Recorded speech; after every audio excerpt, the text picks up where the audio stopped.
How you doing, Joel? Good to see you, man. Good, man. Dude, the drums are killer. I can't believe how you got such an even mix of everything. I just stuck it like halfway in the garage and I experimented a little bit, but that's awesome, man. Yeah. I mean, that's what makes this whole thing work, because you're getting the entire room and it's picking up everything pretty even. So I'm gonna go in there and reinforce your hits. You guys sound so fucking gay. I can't tell you. Just a fucking phone call. Really, This old guy from Newark just call us gay? Yeah. Absolutely.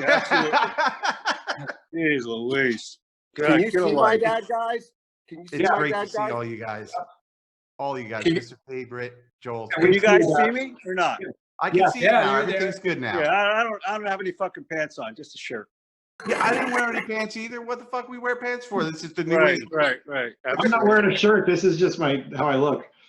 Oh, I wouldn't be too proud of that. Why are those guys asking for a password? I don't know. I gave it to them, but it worked for all of us.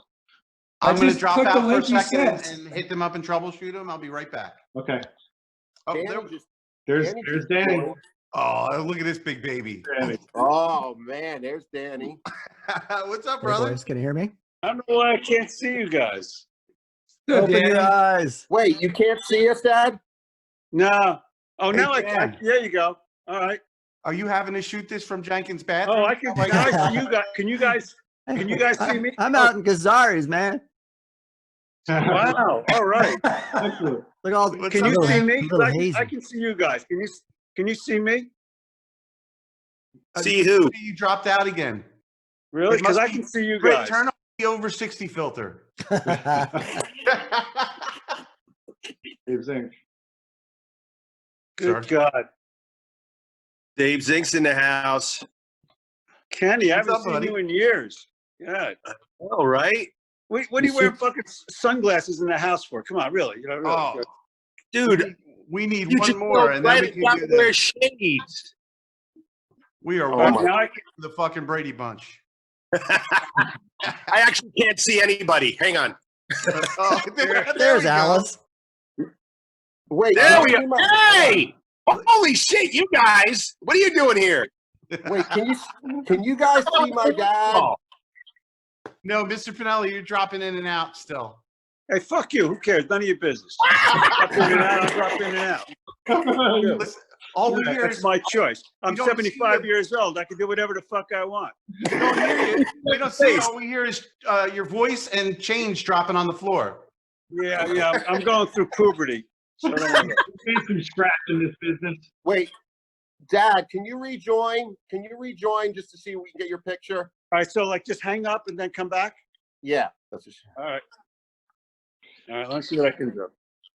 So, Britt, I think your plan has gone to hell a little bit. You might want did I mention anybody that Dave was going to have a production assistant? I'm available, Dave.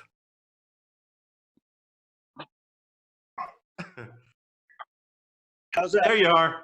Hey, Bill. Yeah, I'll get excited. Keep it in your pants.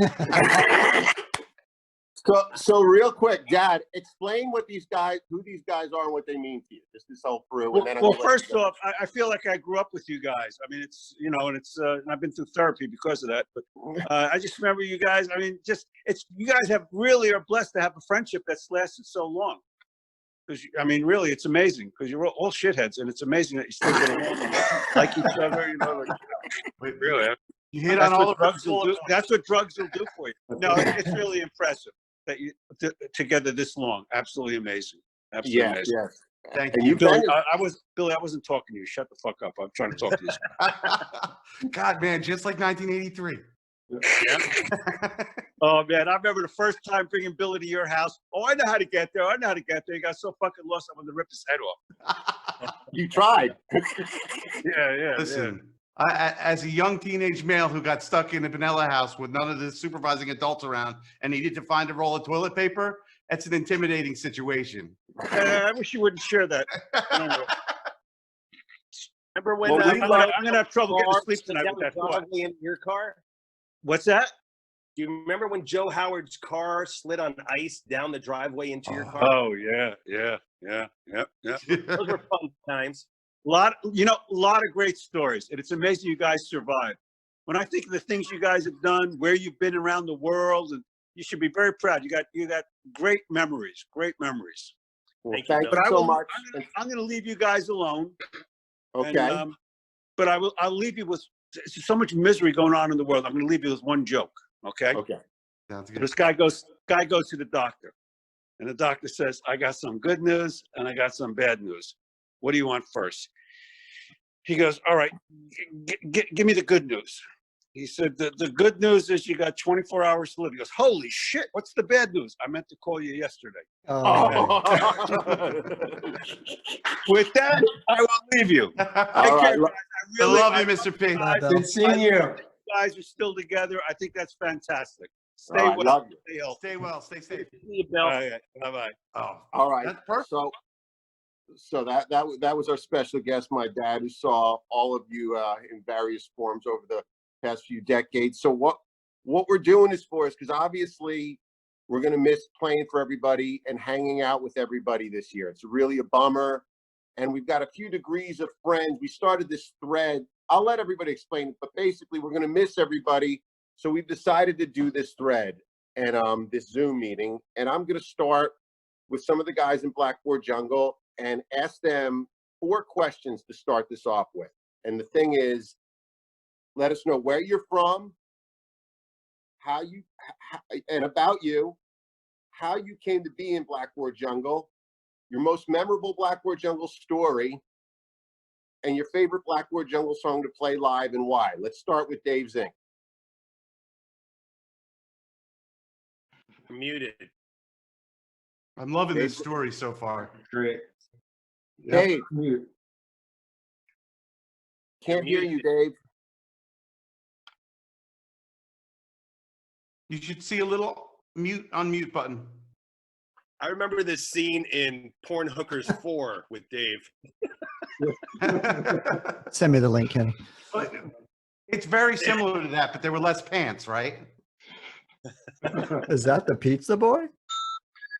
Wait, Dave? Yes. Yeah, I can hear you. Okay, hold on. Oh, there we go. Technology, guys. Here we go. I can't hear you. Can you hear me? Yeah. Yeah, we can hear you now. Hey, Greg. Greg Worko. Greg fucking Warkill. Greg just became Dave. Yeah, that was kind of odd the way that happened. Yeah, we did lose Dave. You fit perfectly right under your dog's nostrils. Okay, well, while we wait for Dave to hook up, Kenny, why don't you tell us why don't you answer the questions for us then? Sure. I'm Ken Price. How you guys doing? I was born in Spring Valley, New York. I was raised in Freehold, New Jersey, and that's where I met Mr. Britt when I turned 17. I got old. I was 16 going on 17. I got my driver's license, and I went to audition for a band. That band consisted of Britt and several other dudes. And after that, Jess, were you in that one? Were you in that first audition? Yeah, Jesse was in there, and there was a Kraut, and there was a drummer. Oh, there was a what? Yep. Kraut? It wasn't quite that though. No. And then we, these guys in here, everyone was we're all interrelated. But me and Britt started that band. We became best buddies after so many nights in that basement. And then, in the late 80s, early 90s, Jamie moved out to California. I followed suit. We had a band called Filthy Rich where we discovered the talented David Zink. After Jesse had left, we got into Blackboard after that band split up. And it's just been a pleasure ever since. And, like your dad said, I love you guys, man. But let's see. What else? What else do you want to know? Your most memorable BBJ story. Most memorable BBJ story. My most memorable BBJ story is something to do with grape soda. Do you remember that one? I do. That people can ask us in private about that one. That is the topper. That is the topper. That's a big one. Maybe I shouldn't talk about it now, but I can go back to other things like you falling off the roof of the Troubadour and breaking your foot. I remember Okay, and that. I do, and I have a picture of that I'll post for everybody. So what's your favorite Blackboard Jungle song to play live and why? I have to say an old friend, and an old friend because it really just gets me here, and just to see everybody that comes out every year and the love that they have for us and that we have for them. It's like at that moment, an old friend just really makes so much sense. Know what I'm saying? I got you. Okay, Joel Patterson, let's ask you the same questions. Yes, sir. Hello. Grew up in South Pasadena, California. Born and bred, proud of it. I met you guys through our friend, a mutual friend we had, Kevin. I don't remember, Britt, if you called me or I called you via his, giving us information. But anyways, Kenny, I'll never forget the first time I was supposed to jam with you guys, and my car broke down. I had all my drums loaded and it wouldn't start.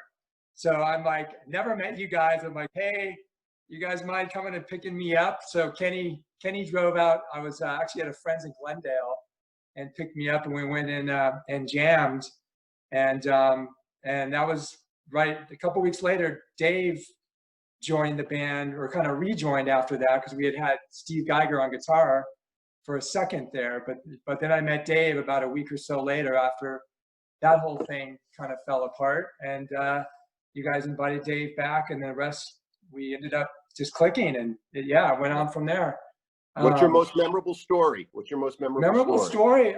I think probably the time we met Tommy Lee at A&M Studios, and he came down, and we were listening to our tracks back, and he's like kind of grooving out and everything, and then he says, looks around, he's like, who's the drummer? And he comes over and he kind of gives me a little push. He's like, you crazy fucker.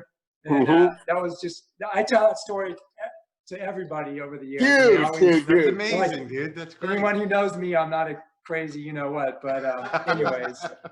All right, so what's your favorite Blackboard Jungle song to play live and why at the reunion? I mean, God, there's so many different moments in the set where it goes up and down, but I always like paint you a picture, because I feel like no matter where it's in the set, when I crank it on that drum fill, it just lifts it and just takes the set back to another place and just gives it a new amount of energy. And then the breakdown and all of it is just such a great thing. So yeah, it's awesome. Well, let's move over to Dave Zink, and let's ask him the same questions if he's got his audio there. Dave, you good? Can you hear me now?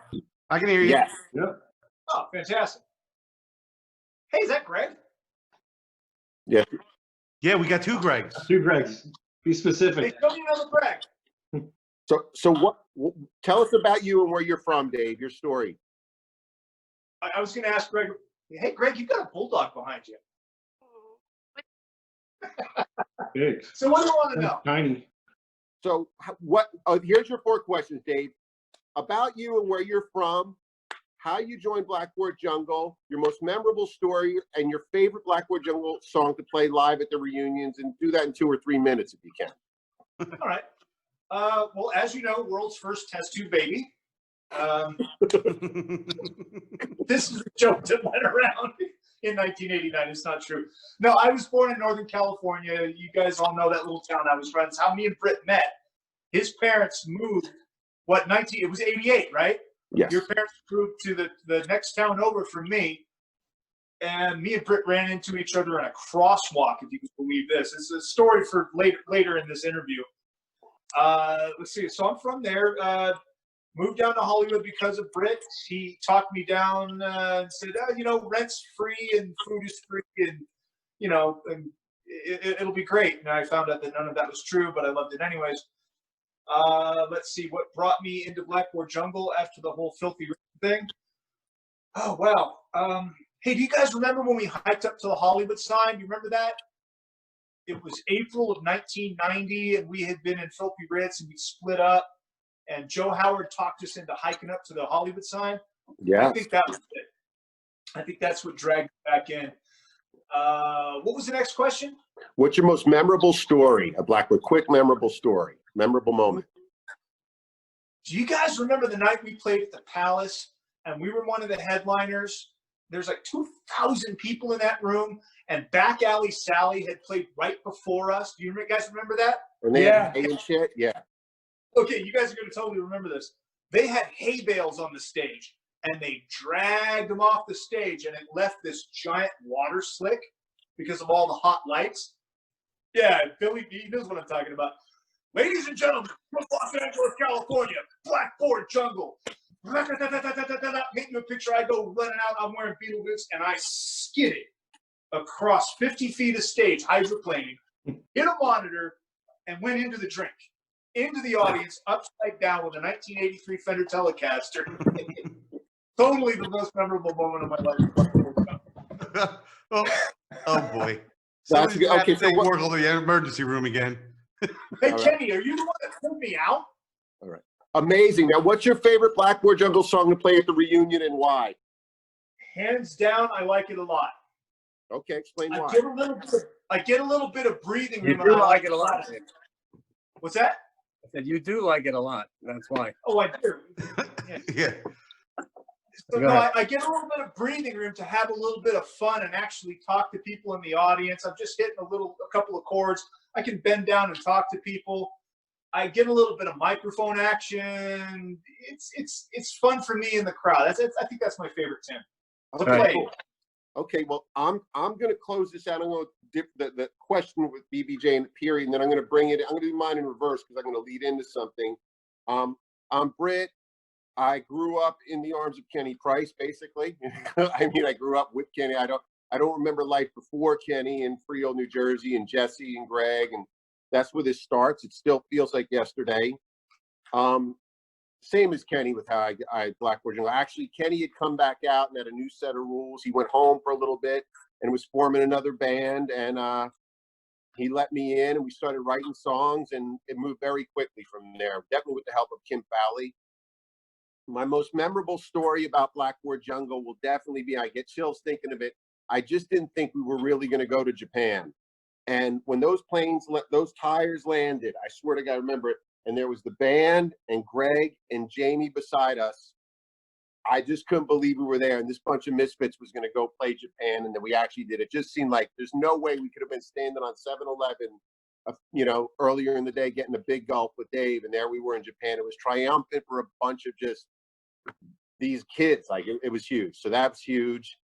And also memorable to me was, now looking back, the recording of the album. I don't know if there's footage of it, but making the album at Sunset Sound. I want to ask Greg, who made that happen. Greg was the first guy we met in LA. There's no Blackboard Jungle without Greg Workel. He is everything to it.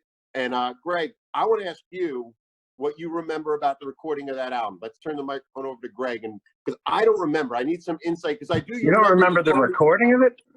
I don't, because it was just a blur of fear. And like, talk to me about recording at Sunset Sound and what you remember. I don't even remember how we ended up at Sunset Sound, but I just remember that Muscat and I were talking about, making a record with you guys, or to record all the songs.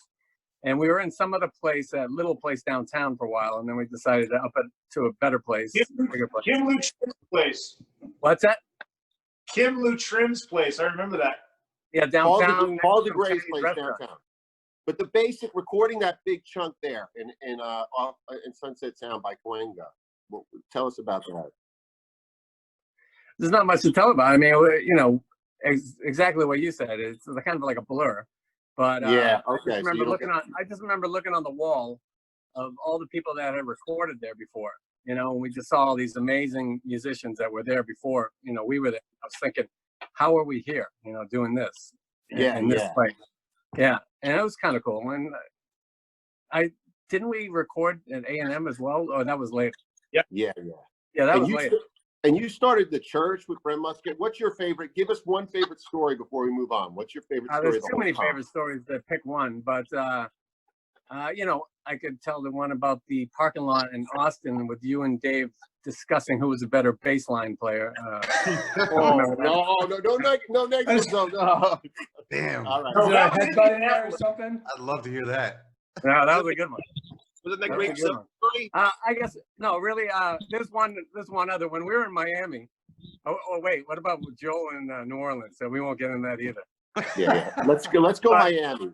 Yeah, but Miami, it was you and I, and I don't know, Muscat was there, I think, wasn't Yeah, he? one of my favorite nights of my life, if you're going to say the moment. Yeah, we went out swimming in the ocean. One of So, my yeah, favorite moments in life. It's like 3, 4 in the morning, and I don't know if you were drinking then, but I know we were drinking. Oh, I was. It's wasted. Yeah, and we just started swimming off South Beach and just started swimming. And I don't know how far we went out, but we couldn't touch the ground anymore. We were way out there. And then Muscat starts humming the Jaws themes.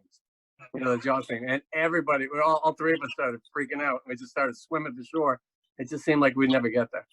And how we played the Button South. We had played the Button South. That's a great memory, man. Danny, your band, you've been friends for years. Your band, Mr. Hyde, played with Blackboard Jungle in Northern California and Southern California. What do you remember about those shows? I was trying to think of that, and for the longest time I thought I met you guys when I was in Mr. Hyde and played a show with you, but in fact I was in a band called Flash Bastard, who was managed by Lisa Lorraine, who moved to LA, living with Genevieve. Right. I went down there with like the Shattered to go see them play or something weird with Steve Jennings. And wait, real quick, Dan. Yeah. Are there protesters on the street behind you, or do you hear? They're further down the street. Okay, I just want to make sure you're safe. So I got to make this quick because I see cops. It's crazy. Well, it's crazy here. I want to say hi to Dan. I haven't talked to Dan in a long time. What's up, Dan? Hi, Greg. Go ahead. Call me. Okay. No, so I remember being at the first time I ever met you guys. I was at the Genevieve's apartment on Larrabee. Yeah, and I remember you guys. I think you were playing the Troubadour that night, I believe, and I was in there, and you guys came in, and I remember I was so fucking blown away by Britt's bob cut. I mean, that was you didn't see that you didn't see it in San Francisco. You wouldn't see that until Brian Jonestown in like 95. Like, so yeah, I was just like, holy shit, he's got a fucking bob cut. And then Kenny, I remember walking past the bathroom and watching you soaping your hair with a bar of soap. And I was like, what the fuck is going on here? Like, Bob's soap in the hair. I was like, holy shit, they just got it all figured out. And Dave came in and just scared the shit out of me. You scared me, Dave. Was I wearing pants? Yeah. Oh yeah. But and I remember Joel there was a lot of velvet and just super cute. So, but I remember that night at pretty sure it was the Troubadour. At the Troubadour, I remember waiting for you guys to come on, and I went to the bathroom, and Joey Gold from Love Hate was in the bathroom with me, and we were peeing in the sink together. And I remember thinking, I fucking made it. I fucking made it. Because Flash Bastard, my band, just played with them like a few weeks back and at the Omni in Oakland. But yeah, but then I saw you guys at the Omni when I was young, and I was most impressed. You guys were awesome. With Mr. Hyde? Yeah. Yeah, you might have caught it with like early Hyde was with Tommy Black. No, wait, Tommy Black, Mr. Hyde? Yes, everybody goes to me. Yeah. I did not know that. If you weren't in Mr. Hyde and you were a band in San Francisco, you didn't matter. So I didn't know that. Were we playing with Love Hate at the Troubadour that night? Did we open for Love Hate? I think we were. Yeah, that might have been the night, because I remember that was sort of like, holy shit, this is big. Awesome. All right, so I want to go right now, then I'm going to get into the recording. Greg Blackman, let me find Greg. Greg, are you there? I'm here. Do you see me? Just let me get a visual. So you've been friends with us, Kenny and I and Jesse, since we were kids. I want to, you actually played with Blackboard Jungle, Generation Bored to Death, The Rocks. You've been a very silent guy that I've come to for tons of advice my whole music career, and you're just balanced. And why don't you tell us what it's been like describe us playing with us as kids, and then what it's like as adults, and what it's like to play again with us. Yeah, I mean, it's been a hell of a lot of fun. Most fun I've had in my life really is hanging out with these guys. So, essentially had to be 85. I was playing in a band in my parents' basement, and next door to me was another drummer playing in a band called Ritz. And it turned out to be these three guys, Kenny, Britton, and Jess, and their drummer at the time, Mitch. And we all became friends and realized that I was a better fit for Ritz and Mitch was a better fit for my band. So we literally swapped basements. And I joined Ritz. I joined these guys, I had to be 85. And we had a lot of great times. We played at Lemoore in Houston, which was a big deal, 7 times. Wow. So yeah, can you believe that? 7 times. Yeah. That's awesome. You remember that. I was trying to remember it today. Yeah. Yeah, that was a big deal for us back then. And then, you know, eventually we went a little crazy with it for a while, and we played a lot and rehearsed every single day, played a lot of shows. And then Brick graduated high school and decided to move out to California. Stupidly, the other 3 of us tried to audition bass players to replace Britt. That didn't go so well. How many pizzas did you order? So that didn't go very well, but eventually then Kenny and Jess left, and I decided to cut my hair and get a job, and away we go. And then it had to be a few years ago, I got the pleasure of playing at the Roxy with these guys for 1 song, and it's probably my proudest moment as a drummer. Which to me, it just shows Joel Patterson's confidence and love of people and friendship, because I don't think any other drummer would have shared his seat with our boyhood drummer. And in fact, we're going to release some music that we'll get to. And Joel actually played percussion while you played drums and vice versa. Yeah. And what's it been like for I mean, Joel, how could you be so kind? That blows my mind that you're that cool about that. Well, so let's go to Joel for a second, then back to Greg. Well, there's no reason not to be cool about it. Yeah, I mean, Yeah, what can we I all know. He's just We a all know sweet guy. Joel is the meanest person I've ever met. I always like you know, having everybody's seeing different people's perspectives on the way they look at a song, you know. So it's cool to see Greg play a song that I wrote the drum part, but have him up there playing with you guys, and yeah, it's just such a cool feeling. And what's crazy about you, Joel, you've actually, I mean, let's be honest, you've done played with the most big bands post Blackboard Jungle. What did you play? Gene Loves Jezebel. I remember there's a Blackboard Jungle show. You ended up jamming with James, playing for the band James. Yeah, right? James from England. I love James. And played with David J. Bauhaus and Mark Gardner Ride, and currently Gene Love Jezebel. We've been with Jay Aston version. Just to be as eagle, I mean, you're a special dude, and it's a part of the balance. And I think this friendship going out to the beginning to everything is like not something many people get to experience. Is like the whole thing coming together as this line that connects. How do you feel about that, Greg? And then we're going to go to Jesse and Dave and describe this recording process. Well, I think Greg, one thing it tells me that Kenny and Britt really like quiet drummers. So, but no, it's been exciting for me to just watch from the sidelines and see these guys. And I've played in bands ever since with Jess over the years, and we've done some writing and recording together. And as you guys will all hear, anybody watching this, you'll hear pretty soon. We've done some new stuff too. Okay, so now let's get to the new stuff, and let's start with Jesse and then move on to Dave. About Jesse and Dave have been really the curators of this. Why don't you talk about it, Jesse, how it came together, and then we'll have Dave say his part about it. Well, I guess madness is drawn to each other. Now, every single guy here, I don't have any brothers. I have 3 younger sisters. Every single guy here is a brother to me. And my first journey into rock and roll started in a locker room in high school with Britt, talking about a few bands that we like, 13, 14 years old. Next thing you know, Kenny's walking into his basement to audition. You're looking like David Lee Roth just fell off the bus. And from then, we were just thick as thieves. And that whole situation when Greg flip-flopped, I mean, it's just such a great story that his own neighbor, and they were such diverse, like opposite personalities, Mitch and Greg. And that's the Drummer. I'm sure he'll be watching this. Hi, Mitch.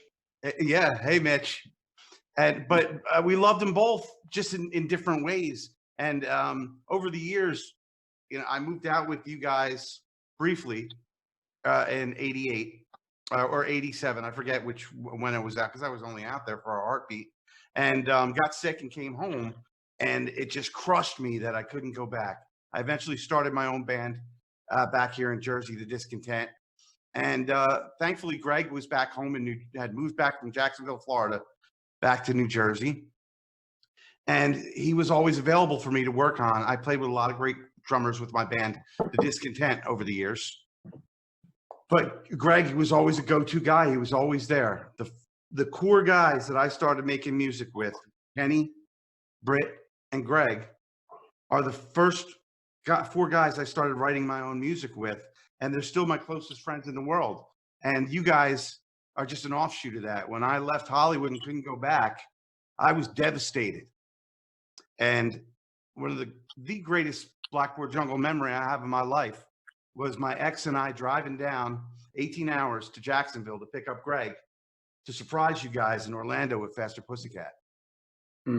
And I mean, for me, when I left LA, I felt like I was letting you guys down.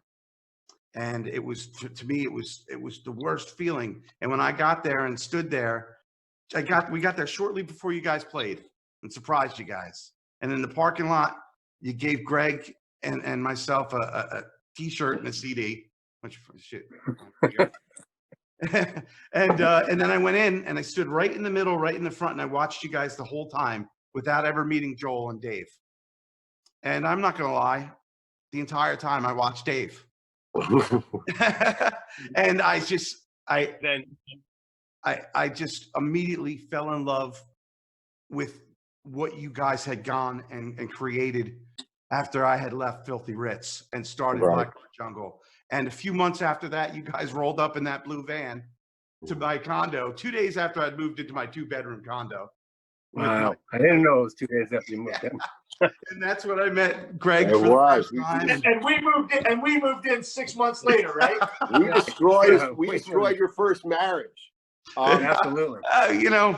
It was one of those moments that was just priceless and can't be, I watch movies like The Dirt and I love Crew. They're my idols. And I'm like, shit, we got stories just like them. Only nobody died or almost died. All right. So now Except me. You were the master behind this recording session along with Dave. Dave, why don't you tell us all about these 6 songs and what this music's about, and just give us a little rundown of what's going on here. I love your Alley Cat Scratch shirt, by the way. Oh, thank you. I want to start by, I wanted to jump in and talk about the whole the Greg, Mitch, Joel thing. I think we need to make a reality TV show called Drummer Swap. Right? Called what? Called what? Drummer Swap. It's Mitch, it's Greg, it's Joel. That's hot. I like that. I like that. All right, I get it. It was a little delayed. Great. Listen, as I get older, music becomes more important to me. I didn't take things as seriously as I should have when I was young. I didn't think about the little details. And as I get older, this project right here, recording songs on iPhones in my living room, in my bathroom, in front of my television set, I think it's some of the most important work that I've done in my life. And shit, I've been to A&M, I've been to Sunset Sound Factory, I've been to Tiny Lights. I think it might be some of the best recordings that we've ever done. And I think the reason is because we all had to get it done, get the job done without seeing each other, without being in the same room with one another, only on the telephone, only on text. That's hard work. I think everybody in this text right now took this very, very seriously. I mean, am I right? Oh, yeah. Oh, yeah. Yeah. I feel like I've been sitting here in my little studio. Last year, my wife, Mary, and I moved to Newport Richey, Florida, and she allowed me to have this one room I could turn into a studio and set up a kit to record drums in the garage. And shit, since I left Hollywood in 1988, I've just been working on a way to find a way to work with you guys again. And it's crazy, everything that's going on, all the zaniness in the world, everything. But this right here, Am I out of focus for you guys? I was gonna say I'm either having a stroke or you're out of focus. You gotta Yeah, turn it off your autofocus. It could be out. There you go. I don't know how to turn that. Yeah. What? Oh, there you go. I like that. Anyway, where was I? Get him out of Gary, Get him Florida. out. You gotta play. Dude, I don't give a fuck. We're making rock and roll. All right, good. That's Kenny, what's Kenny, No, Kenny. listen, I was asked what my favorite song was. You know, Diane and I were talking. She says, "What's your favorite song out of all this?" If I died tomorrow, oh wait a minute, we're not letting the cat out of the bag yet, are we? No. Are you dying tomorrow? What's that? If I die tomorrow, Yeah. What? No, if I died tomorrow, there's a track that me and Jesse went back and forth on and back and forth on. I mean, we're talking like 6 weeks we've been dicking around with this song, and me and Jesse finally got everything just the way we wanted it. And if I had to die tomorrow, it'd be a good epitaph. Okay, good. Good. Kenny, why don't you explain to people what maybe what the songs are about, or you've been listening to all us babble, and you're probably you're the forefront, you're the leader, you're the face of this. Why don't you explain what this is all about, whether it's the recording, the band? Now we can riff. We got some time to riff. We've got the essentials out of the way. are you talking about with Blue Band? Yeah, whatever. That, the recordings, just anything. Let's just start getting a little loose for a little bit. I've been loose since 1986, bro. But seriously, what we're doing, and I loved it, you know, shit happens in life. And me and Britt became really real. We've been friends for a long fucking time. And we had a rift, but we're brothers and we healed it up. And after healing it up, we all, you know, just kind of reached out to each other with different songs that Britt heard a song that just reminded him when we reconnected, because trust me, when me and Britt met many years ago, I was very young. He was 16, man. I was 17, and it sounds like what was it, a man boy love thing, but it wasn't. It was just two guys in a band. You know what I'm saying? It was a boy love thing. It was a boy love thing. Right. And then years later, we had a little spat like lovers do, and we came back together, and we came back, I think, stronger, to be honest. And I think that's how everything goes. Yep. And as your next president, I promise I will come back stronger. Okay.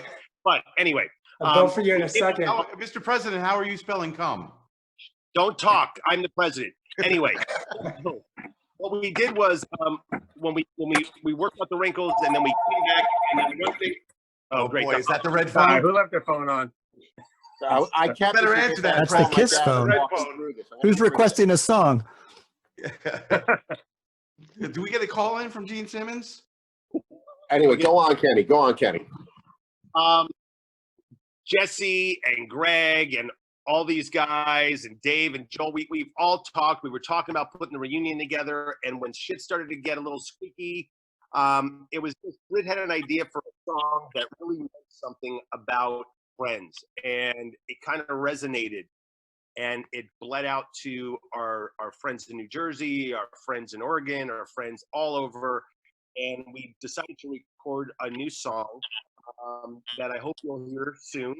And it really meant something, and it takes it kind of another step beyond. And it's very, you know, in this day and age, we are all human, right? We all have to deal with the good, the bad, the ugly in the world. But one thing that we know is that we all can get along. And there's a Blackboard Jungle family that is not together this weekend, and we don't have the energy where I see you and you see me and we feel that heat, but we are there. And I hope this meeting with all of us lets you understand that we are here for you, and we are a united Blackboard Jungle family. Vote Absolutely. Kenny 21. Okay. Hey, so Greg, one of the most important nights, and I swear, you know, you have moments in life where life changes. And sometimes I swear to God, I wake up, I don't know what's good or bad. We met you at a Salty Dog Junkyard show, and you took us to the infamous. Everybody knows how the Roxy's, how they have tables in the bars. Right. We were on the floor. Kenny and I just wanted to go to a rock show on vacation, in LA, and I asked your girlfriend at the time what video she was renting, and that moment, there's people that wouldn't be on this planet. There's so much change at that moment. What do you think about that? I mean, people would not be alive. It's true. It's amazing, like how that little, meeting just turned into all this. You know what I mean? I mean, if you didn't ask about the video, we probably would have never met, or chances are. And I was there to see my friend Scott, who was in the dog, who never, I think they cut him right after they started getting big. Yeah. But yeah, I just remember you guys were fresh from Jersey or like on vacation for spring break. And I told you, you want to go to the after party, and I didn't know you guys, you're 4 years younger than me or whatever, but at the time that was Sam Kinison after party. Well, that was the next night. I asked if you wanted to go to that, but I asked if you wanted to go to the Salty Dog Party. And yes. I don't think we can. I swear, I think we got to go home. So I said, all right, well, tomorrow there's a big party at the Comedy Store, and if you guys want to go, you guys can go. So I remember you showed up in my apartment. I took you over there, and I was doing something. So I just stuck you in line. I said, here, don't worry, they're going to let you in. And I think you were telling me that you were standing next to John Lovitz or something in line. Yeah. That he was fucking with you. Yeah. But I got pictures of that event. I know you got pictures of that event. That was pretty fun. Oh, yeah. And to think that there's Kenny's child, Joe Howard's, there's children that wouldn't be here if that didn't take place. I wouldn't be married to Mayumi if this didn't take. What'd you say, Dave? I would have never married Mayumi if this didn't take place. I got a kid in college that wouldn't be alive without this. That's right. true. It's a true. really crazy, and I think if there's any kids out there, just get a hold of me. I lost track. Sorry. I wouldn't have married Kim either. Yeah. What'd you say, Kenny? You remember when we were visiting, and we took my cousin's van to Hollywood. We were like going to Hollywood, and we drove down, and there was a comedy show. It said Sam Kinison, and I loved Sam, and I was like, holy shit, Sam Kinison.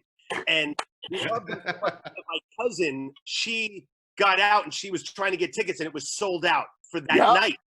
And then we were like, oh, thank you so much for trying. She gave us the van, a minivan, a mom minivan. They had 5 kids, a minivan. We drove it to Hollywood. We pulled up to the Roxy, bought our ticket, went in, met Greg, who says, you want to go to Sam Kinison tomorrow night? And I was like, holy shit. And that was your dude. Yeah. I mean, think about it, dude. All I wanted to see was Sam. And Greg put us right up front. Remember?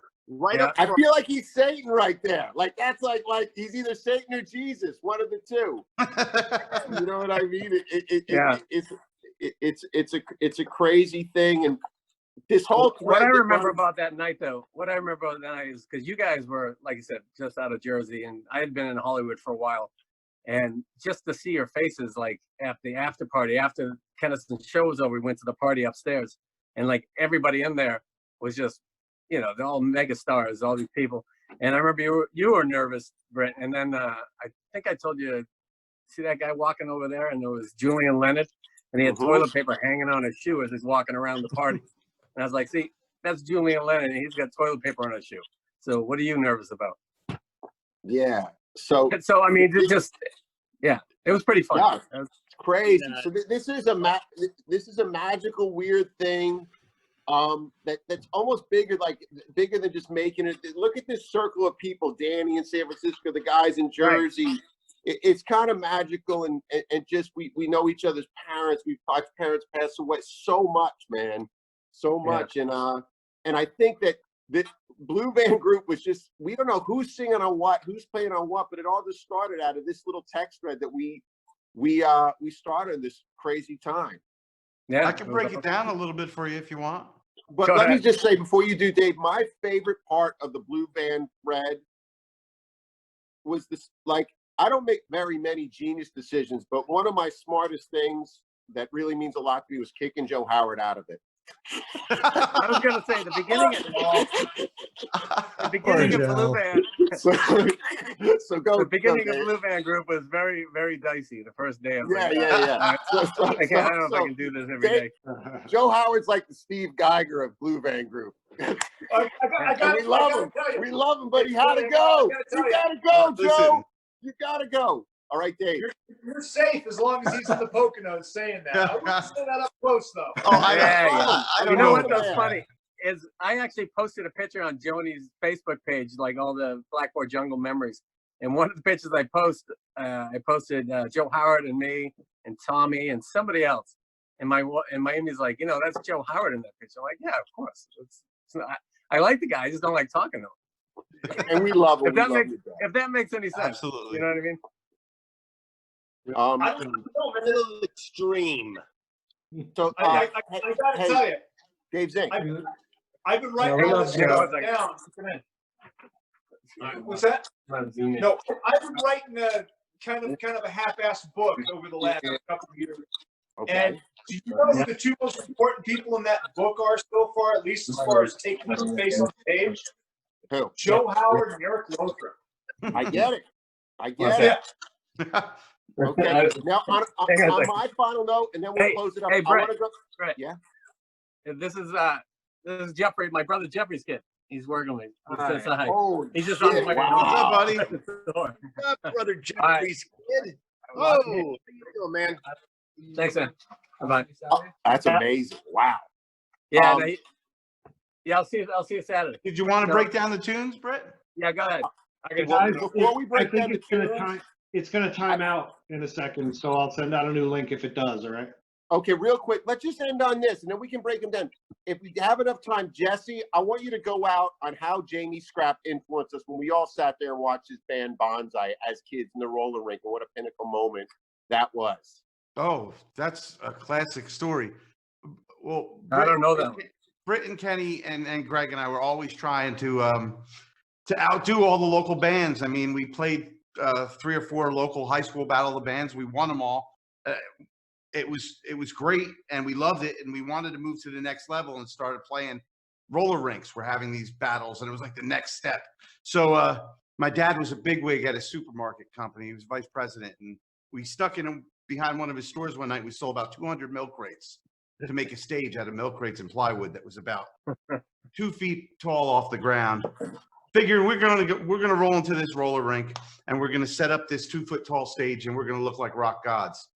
Anyway, we rolled into this roller rink in Brick Township, New Jersey, and there's Jamie Scrapp sitting on like a 12-foot tall drum riser that was built out of 2x4s and plywood, looking like Tommy Lee had this just a little midget brother somewhere spinning his sticks, and it was just so amazing, a great intro into our friendship, and he's a big part of this. I wish he was here right now because we've been relying a lot on his honesty and his ear.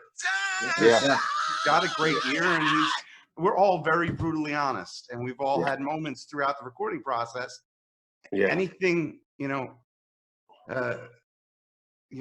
debate ends up with something great in the end, and that's what happened with this, back and forth. Okay. It's an opening slot. 100%. I Come just want on. to say the importance of Jamie. Let's wrap it up with this. And then if you want to come back, anybody wants to come back, but mainly you and Dave, and discuss the recording process, we can do that. But I think the friendship, the warmth, Greg, Danny, Kenny, Jesse, Joel, Dave, everybody, everybody here, my dad, it's been a great time, right?